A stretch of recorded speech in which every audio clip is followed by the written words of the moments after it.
Hi, everyone. Thanks for joining us.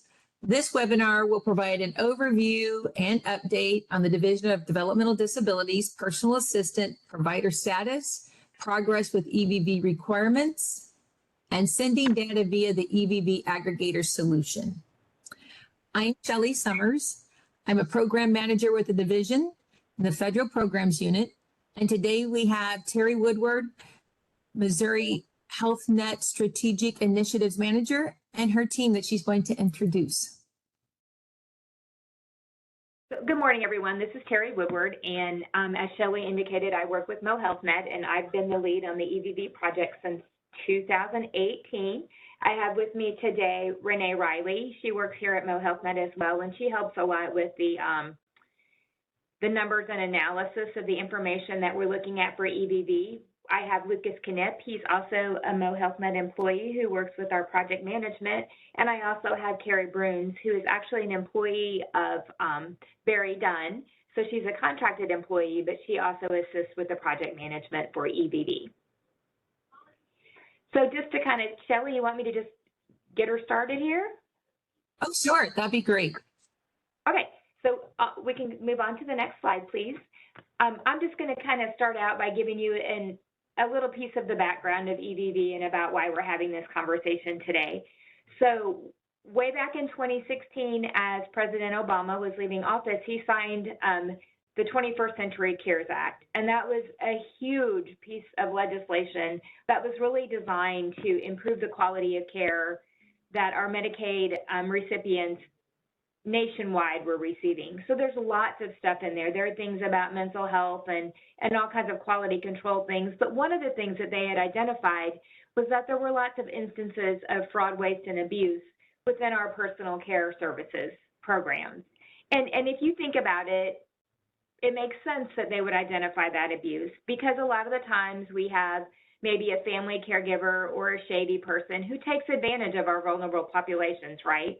So they might go in and say, hey, just sign this paper and say that I was here, but I'm leaving. Or maybe it's grandma and her granddaughter says, Grandma, I'm going to go hang with my friends, but you sign this piece of paper and say that I was here taking care of you. So we're never going to be able to totally fix that.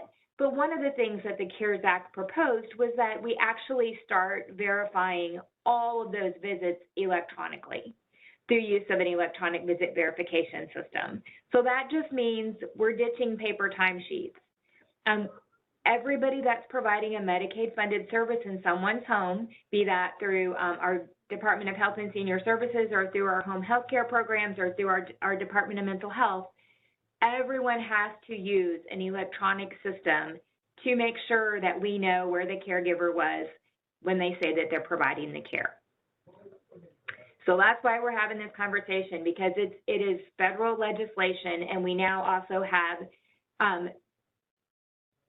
state requirements that in our regulations that also require the use of EVV. So it's federal and state, so we have to do it no matter what. So on our next slide, we talk about a little bit more about EVV.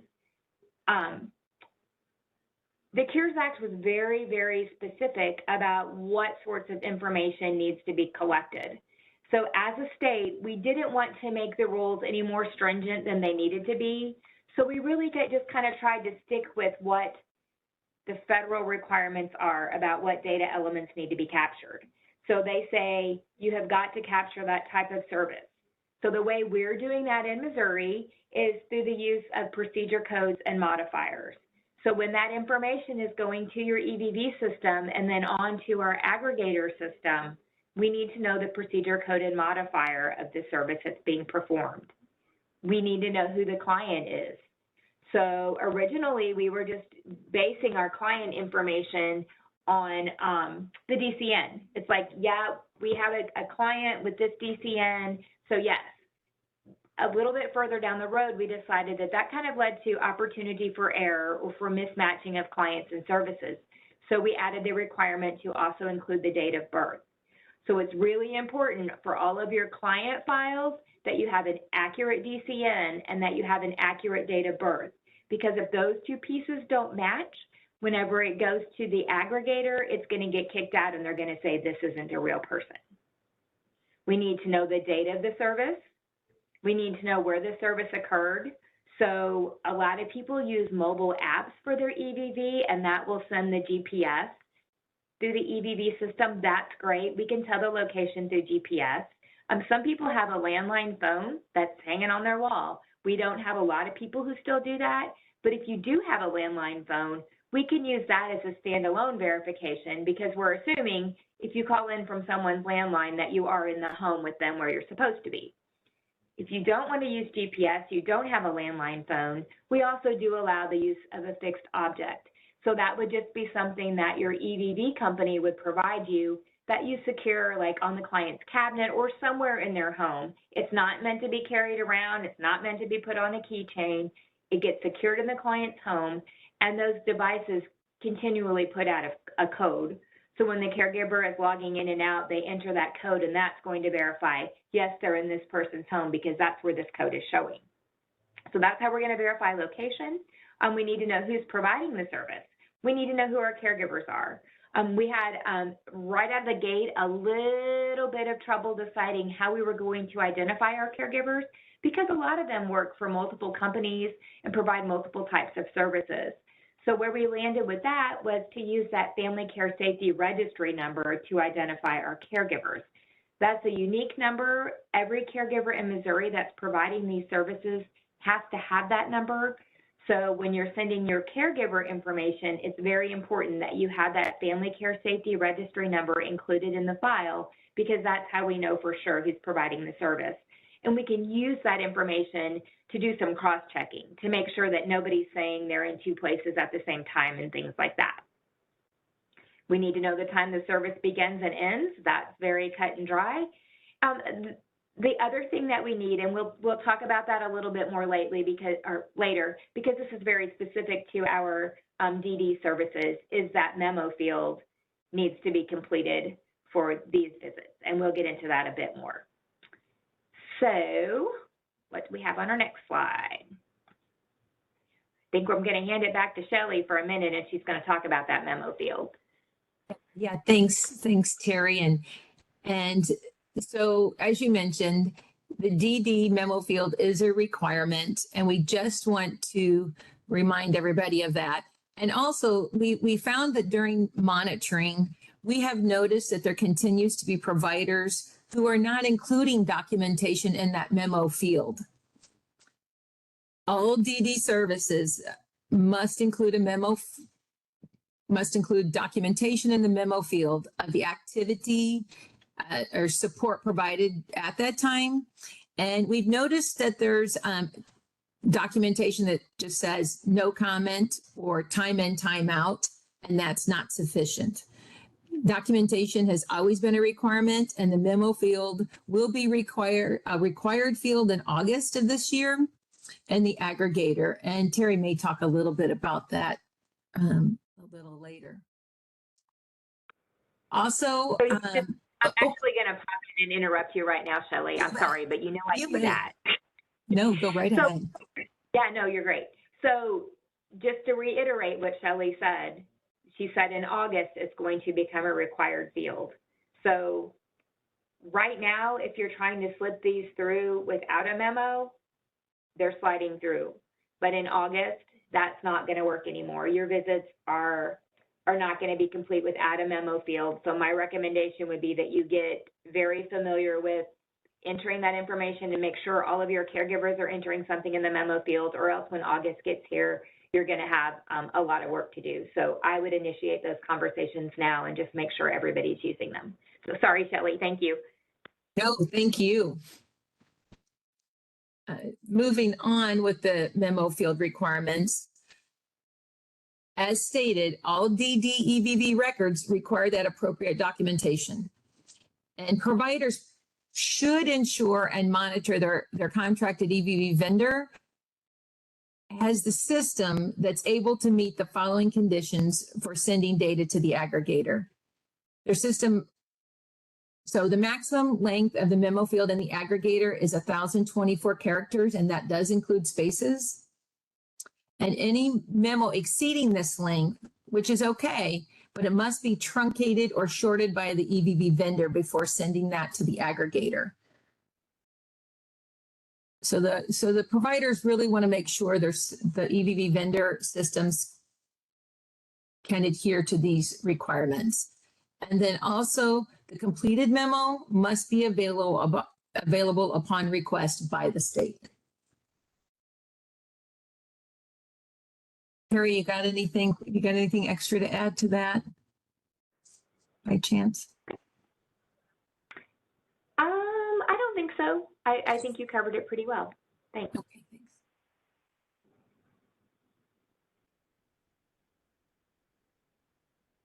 So services requiring EVV.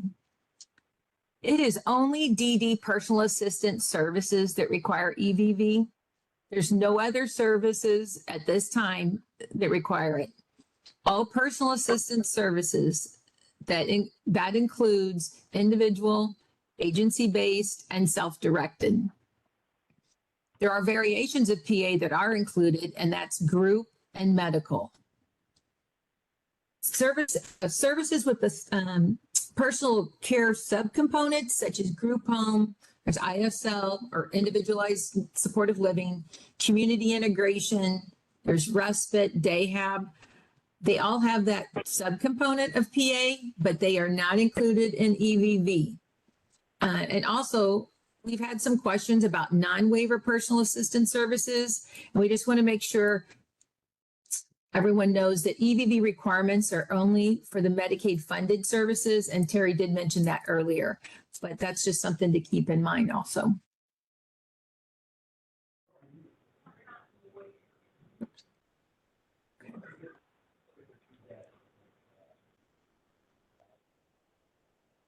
Procedure codes and modifiers, and Terry did lightly touch on this earlier, but this slide is very important because it shows all the required procedure codes and modifiers for DD services. Each EVV record submitted to the aggregator must include the correct procedure code and all modifiers for that service. In review again, we've been seeing a trend of EVV records with the incorrect modifiers on the EVV visit record, and that's comparing it to the paid claim for the visit. And then also we've seen no waiver modifiers at all. So just to give a couple examples, and I know Renee's going to talk a little bit more in depth about this, but provider data that's being sent to the aggregator incorrectly might just have the T1019, which is a personal assistance procedure code service, but it's making their agency look like they're delivering services in other programs because there's no modifiers. So providers must know what waiver program, actually I should say what DD waiver program each individual is in that they provide PA to. And then another example, we're seeing EVV records submitted with a waiver modifier.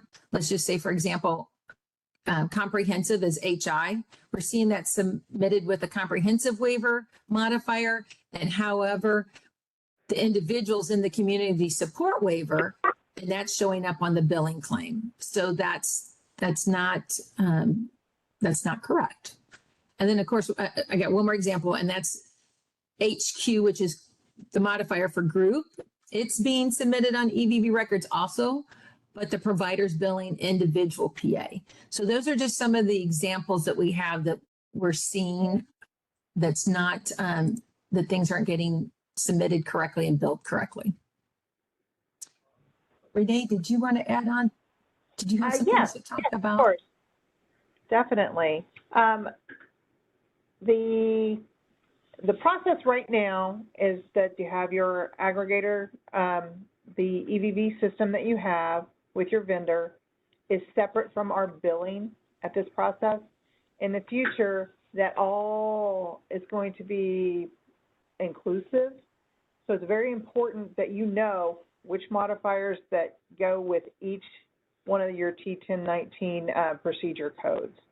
It's very important, as Shelley has stated, if you don't get the right modifiers with the right T1019 code, it looks and appears that they're in a different program than what they are. So it messes with our reporting, It messes with a lot of different aspects of EVV and what its purpose is. So we want you to make sure from the get-go that you're using the right modifiers and with each one of the procedure codes.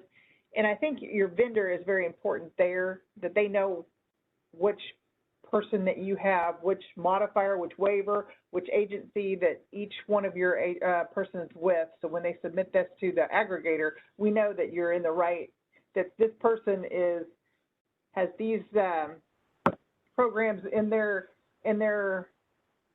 and it's being processed correctly through our system so that we can match them up when we go to do the billing as well, or when we do the billing. And I look at the billing, I look on the billing side and I look on the aggregator side both.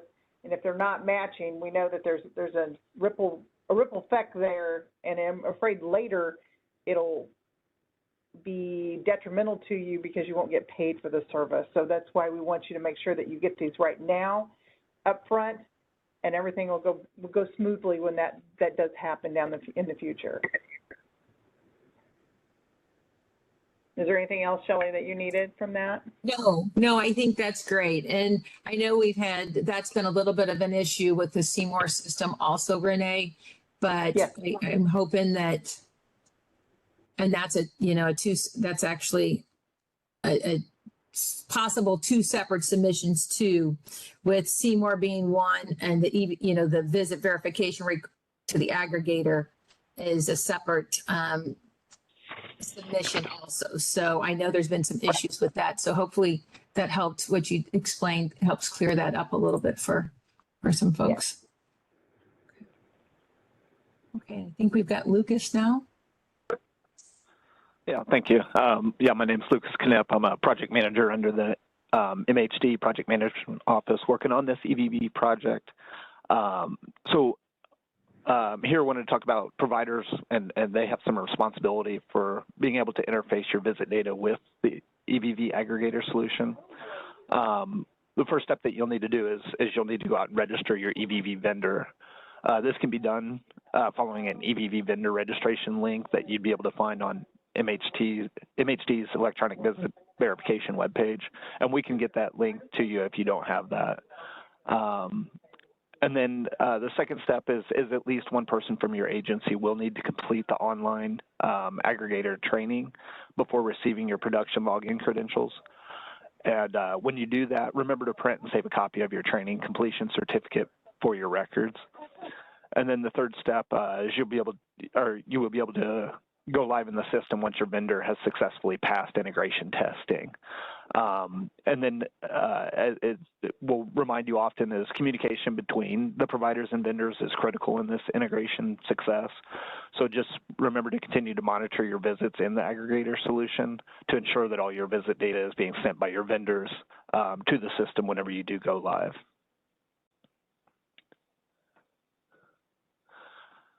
All right, and then this next slide over EVV compliance.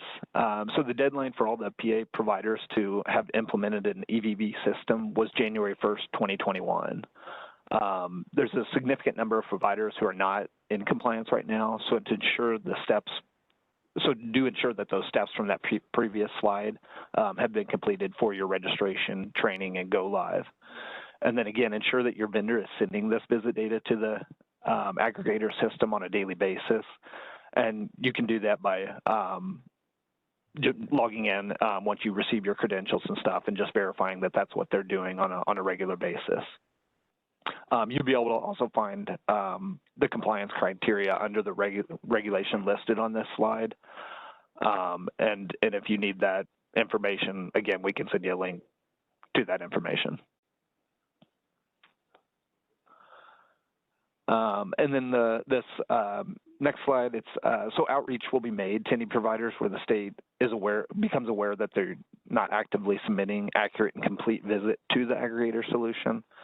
And so we'll want to go through and verify that the provider's progress is being done for that registration, training, and go live.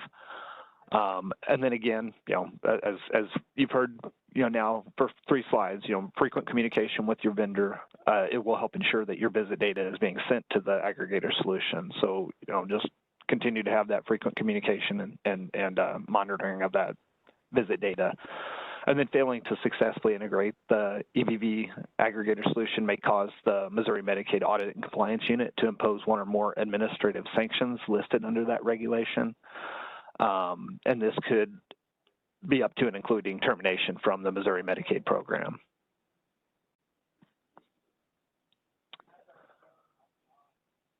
All right, so I'm going to talk a little bit more about really aggregation. But before I do that, I want to point out some of and reiterate some of the things that Lucas just said. So when I first got on the call, I said that I've been working on this project since 2018. So that means that Mo Health Net Division has been telling all of our providers since 2018, you have to do EVV, you have to do EVV, you have to do EVV. In January of 2021, we put state regulation in place that says you have to do EVV, you have to do EVV. November 8th of 2021, we went live with our aggregator, and again, we're saying you have to send your data, you have to do EVV, you have to send it to the aggregator. So at this point, April 11th, 2023, there are very few reasons why it would be acceptable for any of our providers to not be submitting all of their EVV visits to an EVV, all of their in-home visits to an EVV system, and all of their EVV visits need to be showing up in the aggregator. Now, I know some things happen. We've had some vendors who kind of struggle getting out of the gate. We've had some providers who had to make some changes, but guys, we have been doing this for a long time. Nobody should be surprised that you have to use EVV. It's not a secret. We have talked about it until we were literally blue in the face. So what I'm saying, Lucas is very nice and said, if we figure it out, you could be in trouble. What I'm saying is, if you're not sending your visits through an EVV system and you don't have a very, very legitimate reason for it, you're not maybe going to be in trouble, you're in trouble, because you're out of compliance with state regulation and you're out of compliance with federal legislation. And if we as a state are out of compliance, we're going to lose our money that we're getting from the feds. If we lose money, you lose money. So it's not all about money, it's about quality of care. But at the end of the day, if providers are not doing what they're supposed to do, we have to get rid of them. Because as a state, we can't afford to lose that money from our budget. So we look, Renee said she looks at stuff, we are looking all the time, and we are finding providers who just aren't doing a darn thing. And that is not acceptable, and we can't let it happen anymore. So if you walk away from this with one thing in your mind today, you walk away thinking, I better figure out if I'm using EVV and if my vendor's sending it to the aggregator, because I'm going to bet if you're not, you're going to be getting a call either from myself or from Dale Carr over at NMAC, and we're going to be saying, all right, guys, what the heck? So that's my word of warning. We are at a place in time now where there's no more room for excuses. So unless you have a very good reason, be ready for that phone call and be prepared to answer it. So just to get back to I had to say that, but to get back to our presentation, so really an EVV system, there's all different kinds. We have 40 different EVV systems in the state right now who are collecting this data from their providers.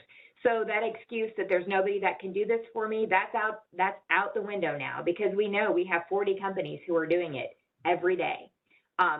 We have over 1,000 providers doing it. So don't tell me you can't do it, because you can, because other people are. We're not specific about what EVV system you use. These vendors, they provide the technology. You as a provider, you pick what works for you. You can do some cost shopping. You can look at the size of your population and see what your clients need and pick one that works for you. But as a state, we have to be able to tell that you're using your EVV system. So we were like, you guys pick whatever you want, and we're going to develop an aggregator so we can look at that information. So on the next slide, there's just a little picture that depicts what that aggregator looks like. If you look at it, it starts at the top. It starts in the home of our participants, right? The caregivers in the home, they're doing their thing, they're logging in and out on their tablet or their cell phone or whatever they're doing. All that provided data goes to the EVV system. Those EVV vendors, all their stuff looks, can we go back to my little thing, please? I'm sorry. So all those different things from the EVV vendors, it all looks different because every vendor does something differently. So it squishes it all up. I'm like, it's a funnel. It goes in there, it swirls it all around, and when it comes out at the bottom, it's consolidated, it's formatted, everybody's data looks the same. So as a state user, I can log in and look at it, and every company's data matches. MAC can go in for their audit purposes. They can look, everybody's looks the same. And you as providers can also log in and look at your data for your agency. And there are lots of different reporting tools and things that you can use in this system to help you keep an eye on the services you're providing. So it swirls it all around. It gives it back to the state for us to use it, but you guys can use it too. So on to the next slide. Sorry, I talk fast. Okay, so we're going to talk about using ease. I've already said state agencies use it. We do. We log in all the time and look and see who's using it. We can tell how many clients we have, all of that stuff. MAC can use it for their reporting purposes. But again, as I said, as providers, not only do I recommend you use this as a tool, but I'm telling you, you have to log into the aggregator. You have to log in and look and make sure that your EVV vendor is doing what you expect of them. This is a service you guys are paying for. I'm always very surprised when I have providers call me and they say, I thought I was sending all my stuff. I have an EVV vendor. And I say, have you ever logged into the aggregator to see if your visits are there? Well, no. If you guys are paying an EVV vendor to provide this service to you, you have to log in and make sure they're doing it. Otherwise, you're paying them for nothing. And if it's not going to the aggregator, you're out of compliance. So you're wasting your time and money.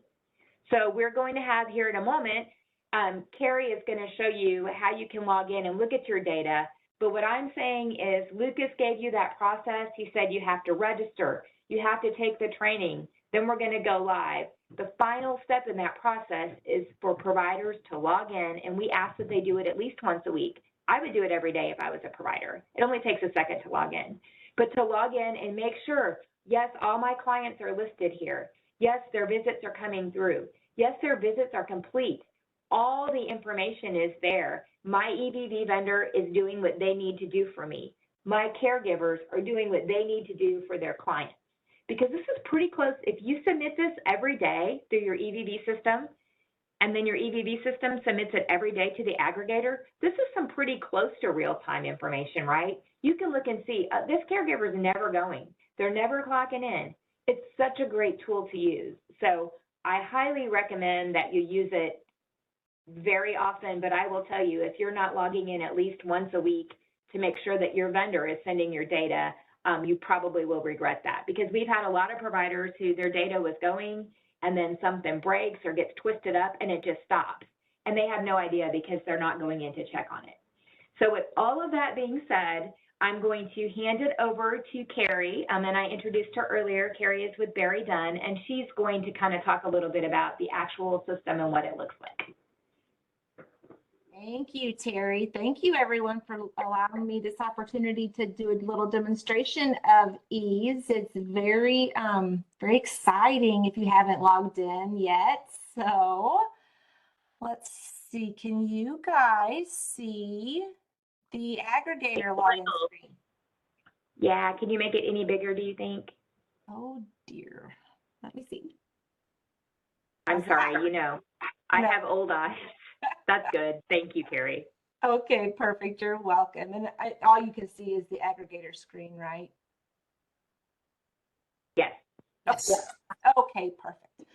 All right, guys. So I just want to preface that, one, this is a UAT or a user acceptance testing environment. So all of the data that you guys see in here is fake data. There's no PHI or PII in here.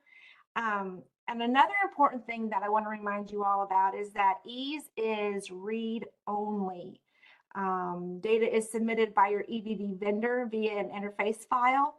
And this includes any adjustments that you guys have to your visits. So what I'm wanting to say here is that don't be afraid to get in here and explore your data, because you cannot break anything. It's all read only. So there's nothing in here that you can break. So don't be afraid. Don't be afraid to get in here and play around. So if you don't have your login information yet, or if you have trouble logging in, you'll need to contact Sand Data, and I believe we'll have some links for you guys later on how to get in contact with Sand Data if you don't already know. So I'm going to go ahead here and I'm going to log in. Again, this is all test data. So enter in your username and then your password. And I do apologize, it is the UAT environments are usually a little slower than production, so bear with me here.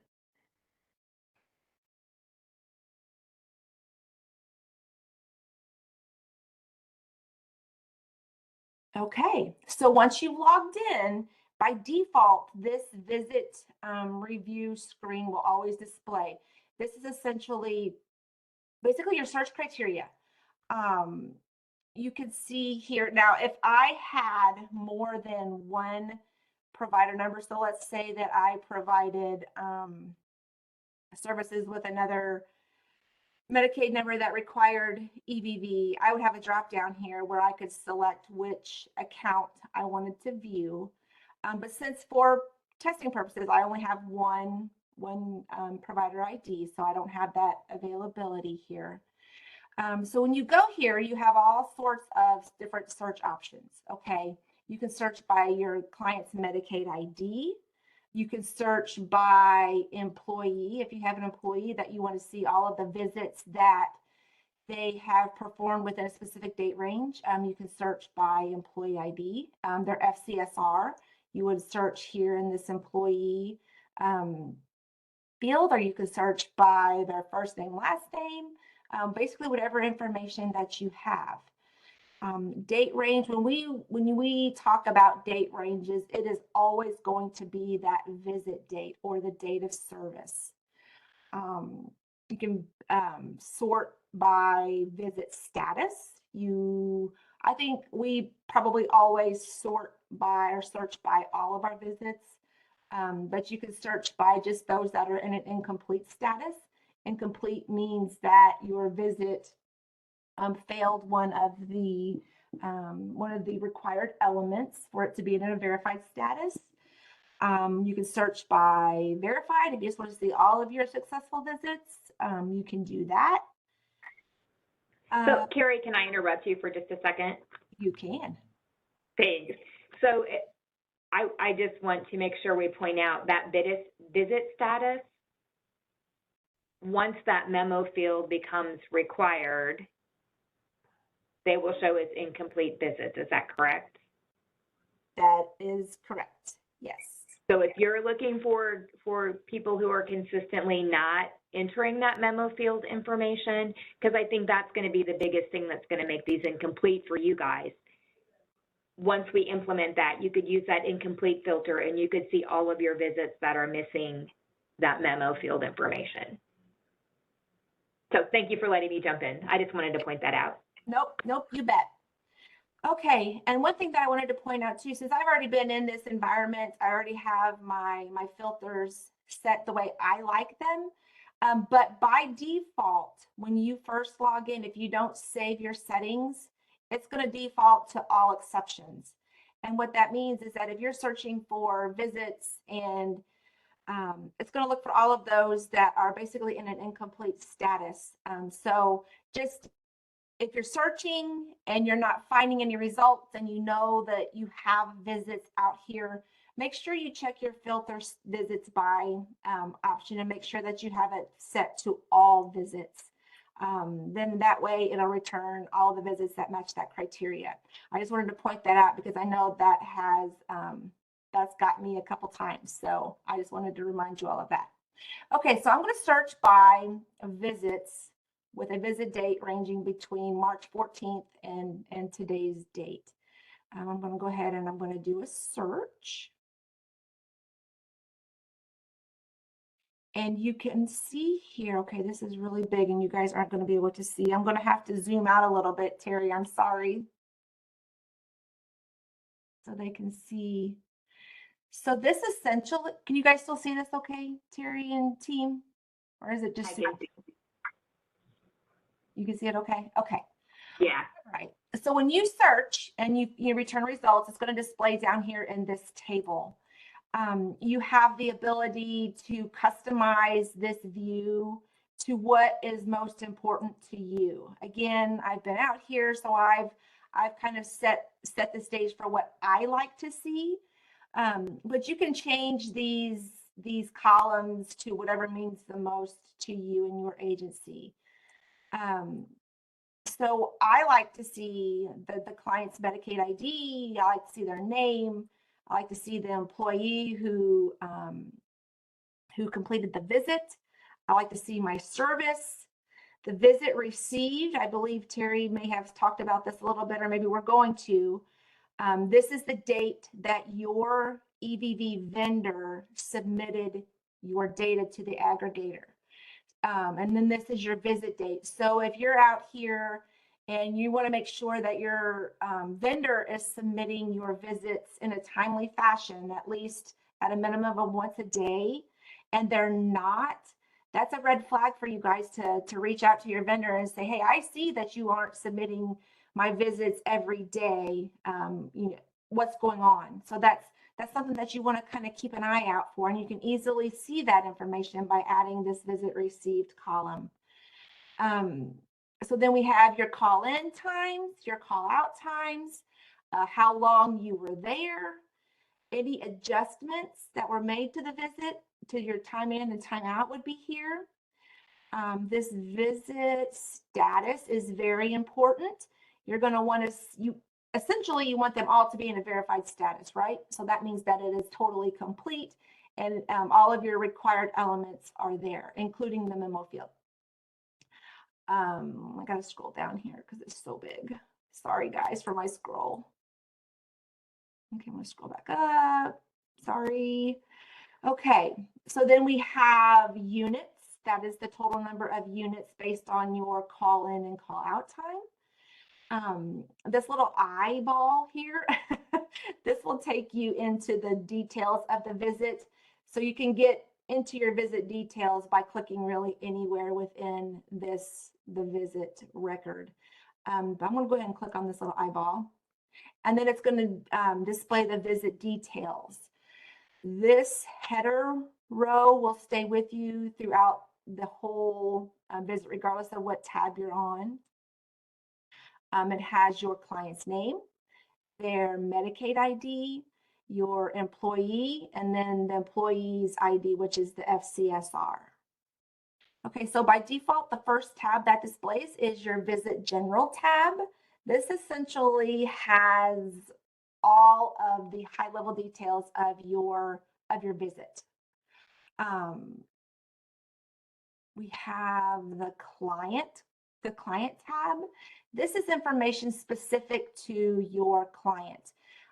It has everything from their gender, their address. Address is very important, obviously, for CURE's compliance reasons. Emergency contact, if your provider or your vendor, if that's something that they capture for you, fantastic, that would display here.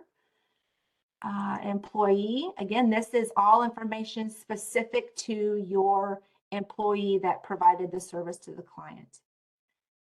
The call log, this is basically everything that is associated with the call. So whatever type of call type it was. So this one in particular was a mobile call, which was on a handheld device, and it captured the GPS information. That information is displayed here as well.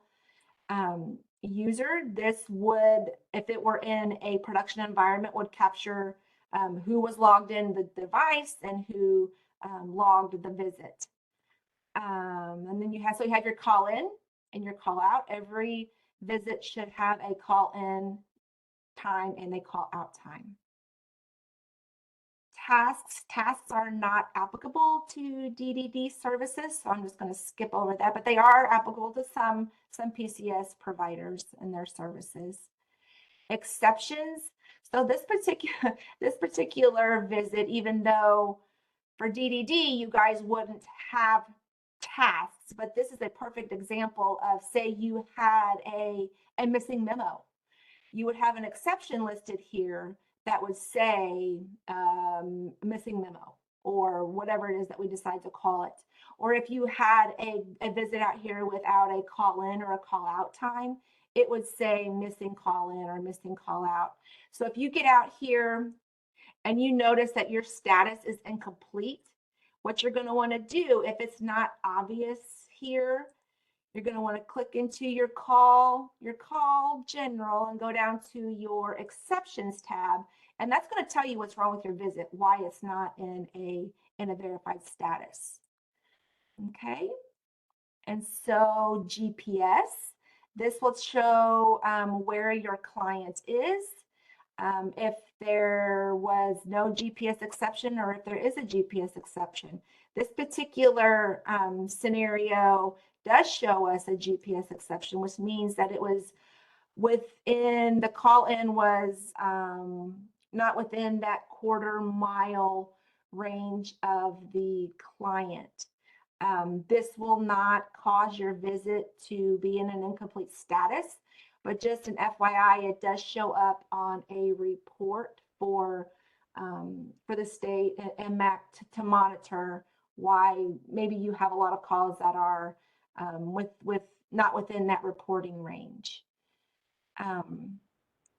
Memo, this is, I think Terry's talked quite a bit about this already, and Shelley. This is where you will want to record your memo. So the memo detailing out basically the services that you provided while you were in the home. Again, this all has to come in through your EVV vendor, so it's not like you can go out here and type anything, but just making you aware that once this is a requirement, this is where it's going to display. Okay, it's going to display up here in this top memo box. Claims, we're not doing claims validation at this time, so that will always say no data found. History. So for this visit, remember how it was in an incomplete status showing that it was missing tasks. So it's going to show out here the first time that the visit was received, but then when the provider goes out to make the correction to the visit, so in this instance, the provider would have to add their tasks and then resubmit the visit. It would show that the visit was updated or adjusted. It would show the adjustment reason, and then it would show the date that the adjustment was made and who made the adjustment. So your history tab tells a lot about what has happened with that visit. It shows when it was received, it shows any adjustments that were made to it and why and by who. So that pretty much sums up the aggregator as a whole. I mean, you guys can go out here and there are reports over here that you can run. There are tons of things out here that you guys can use to help monitor your day-to-day activities. You can come out here and run reports on visits, particular, maybe you have an employee that is always missing or not clocking in or clocking out. There are different types of reports that you guys can run to easily identify that.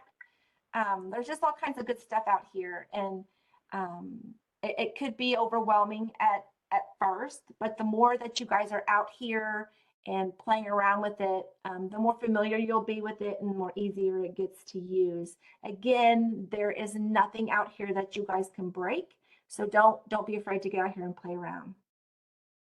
Terry, was there anything that you wanted me to cover that I may have missed? I don't think so. I see that Linda just put a little note in the chat, just a reminder that as providers, when you log in, you're only going to be able to see that information that's relevant to your agency.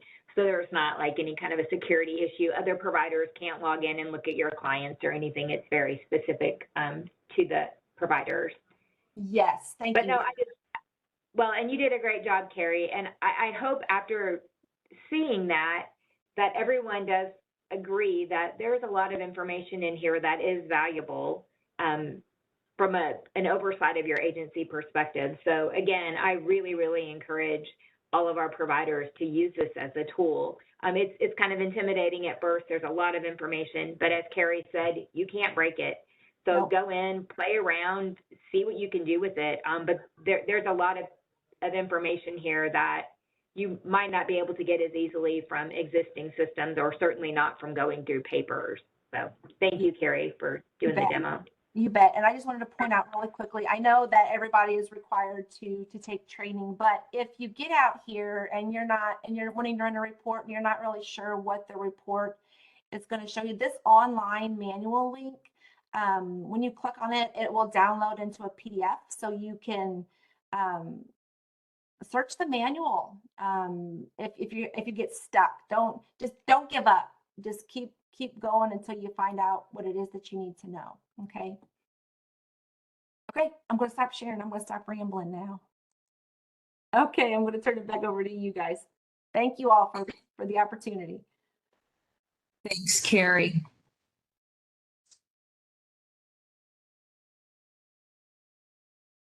Okay, so the next thing we're going to talk about pretty quick is value-based payment incentive reminders. And the reason that we're bringing this up at this webinar is that DD is offering several value-based payment incentives, and it includes EVV. So just quickly, value-based payments is an approach that offers states a way to transition from a fee-for-service payment approach, where providers are reimbursed based on quality of service.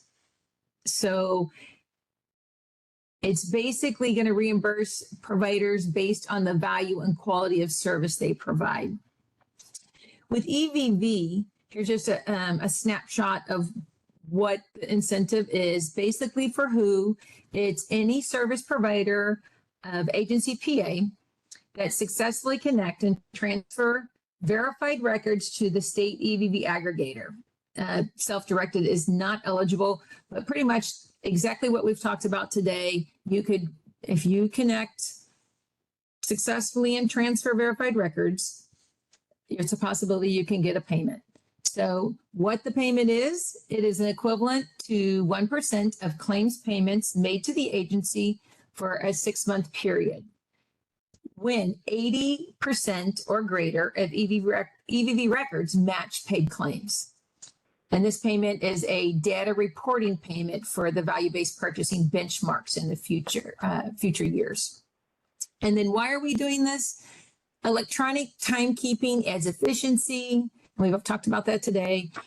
It also provides quicker payments and allows for better coordination of care and easier scheduling, verification that care was received at the point of care, and minimizes billing errors. So there is additional information that's on our website, DD's website at value-based payments, dmh.mo.gov. And I've got the link here, but we probably have it on the next, we might have it on the next page 2 of resources. So let me.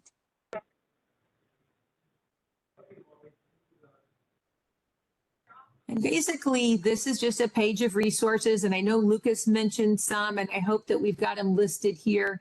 But if PA providers are having issues, they can email AskEV at MoHealthNet, or actually mhd.mo.gov.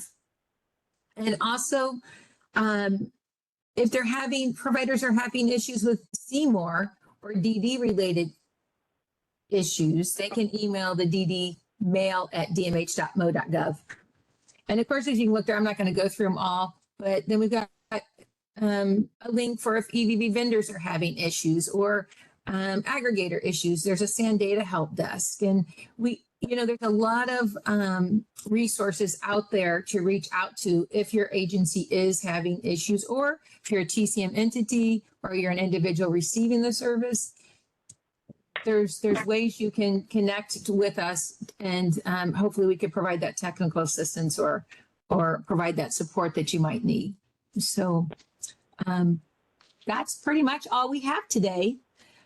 I seen there was a few questions in the chat. I don't know if the team wants to try to go through and answer them, or if we'd like to do an FAQ, or if there's any other questions excuse me, if anyone wants to put them in the chat or speak up. I can read some to you if you'd like, since we have a little bit more time. We have 9 more minutes. Okay. First question is, where do I find the memo field? Setwork said they put a line in there. What are you wanting in the memo? Our dailies are supposed to be sent with the submission, right? Okay, well, I will jump in there, and then I will let Terry or Carrie, if I'm saying something wrong, but the memo field was just explained and showed by Carrie, who just did the demonstration. So I'm not sure if that question was put in there prior to the demonstration. It was put in prior. Okay. So I think But that. I don't mean to jump in there, Shelley, You but so Carrie showed you where you're going to find it at the end of the day after it's been entered. But as far as the actual entry of the memo field for whoever has provided the service and needs to enter it, it's going to vary depending on which EVV vendor you have. So all of our EVV systems look different. So if you have Setworks, you would have to ask them where in the formatting that memo information gets entered. It all looks the same in the aggregator, but it looks different at the front door, if that makes sense. Good point, Terry. Yeah, very good point. Yeah. So I'll give it back to you, Shelley. Another is, we are running into an issue with getting the second modifier. It is not listed in the service authorization in Seymour. Where can we get this information? Okay, so and that person can reach out to me, and I can send them the list of procedures and modifiers that's going to show all the modifiers. It'll show if it's, for example, if it's medical, it's going to have an SC on it. If it's a group it'd be HQ. So that is it, Hannah? I see Hannah. If you want to reach out to me, I can get you that list. I will have to check. It'll be helpful, Shelley, once this is posted, you do have that one chart on page 7 of the PowerPoint that I think would be helpful as well. Yeah, I do too, Terry. And I think what they're referring to is in Seymour. And I know there's there's things that are done behind the scenes. So yeah. I'll have to work, maybe I could probably work with this individual, or if there's several, and give them that information of how to be able to do that in Seymour. Yeah, and Seymour does a lot of thinking, doesn't he? Yes, a lot of things are done behind the scenes. Yeah.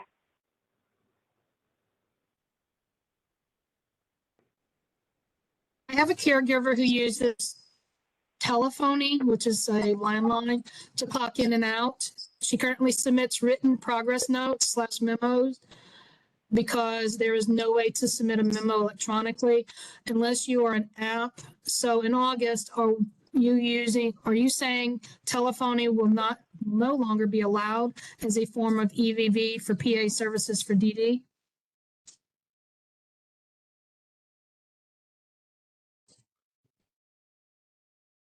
Terry, I'm gonna defer to you on that about the telephony, sorry. Yeah, so I think that there will need to be some conversation, Shelley, between DD and MMAC as far as what the expectations are in that situation before you can give a decisive answer. Is that fair? So you bet. And that's something we can look into and follow up with maybe an FAQ. Yeah.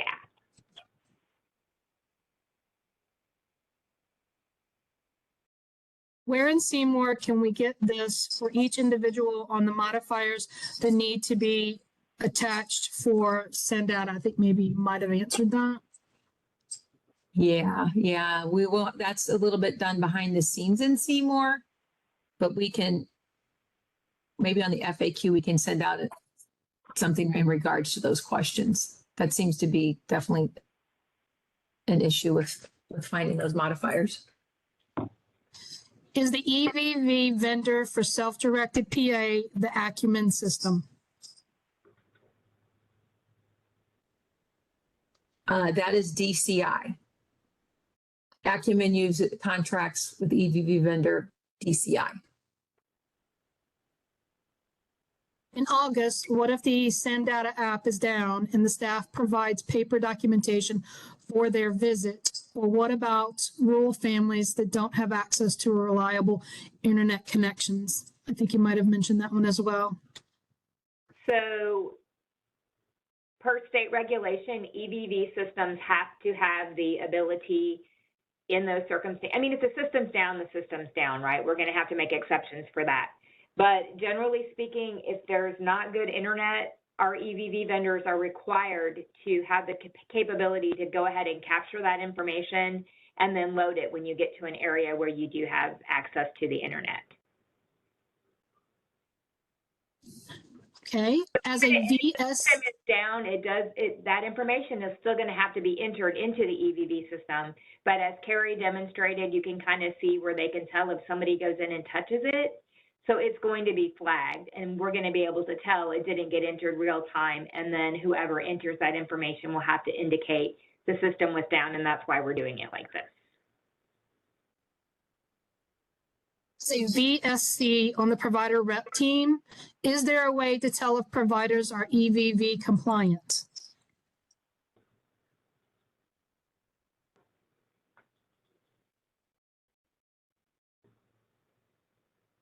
Could you say VSC. that? Go. I was just going to ask, Kat, could you say that again? As a VSC, which is vendor service coordinator, on the provider rep team, is there a way to tell if providers are EVV compliant?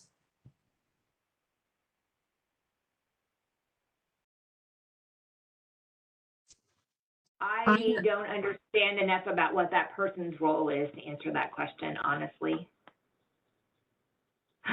Sorry, I don't, is that, go ahead. No, go ahead, Terry. I'm just trying to think. So the vendor service coordinator works at the regional office as part of the provider relations team. I think we'll have to follow up and get back with an answer on that question. Vendor service coordinators, yes, they are on the provider rep team, but what they're doing, one of their roles is that they are to ensure that providers are in compliance with what they're supposed to with their contract and such.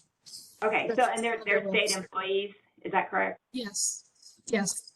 They work for DMHDD. Okay, so I think, and I hope I don't put my foot in my mouth, I don't think at this time that they have a way to do it, but I think we can get them access to the aggregator so that they could log in and look at their providers. We'll have a sidebar conversation, but it sounds like that would be a very useful tool for them in performing their job. So if there's a way to do it, we'll make it happen. Okay, and the last question I have is, do TCMs or targeted case management service coordinators need to have a send data login to review the data for the agencies they are monitoring? Okay, so I'm going to step in and answer this one, and somebody can tell me if I'm wrong. I would think it'd be similar to, so I want to say no, and that it would be similar to an agency that works in that uses an electronic documentation system already, and that they would be accessing that system.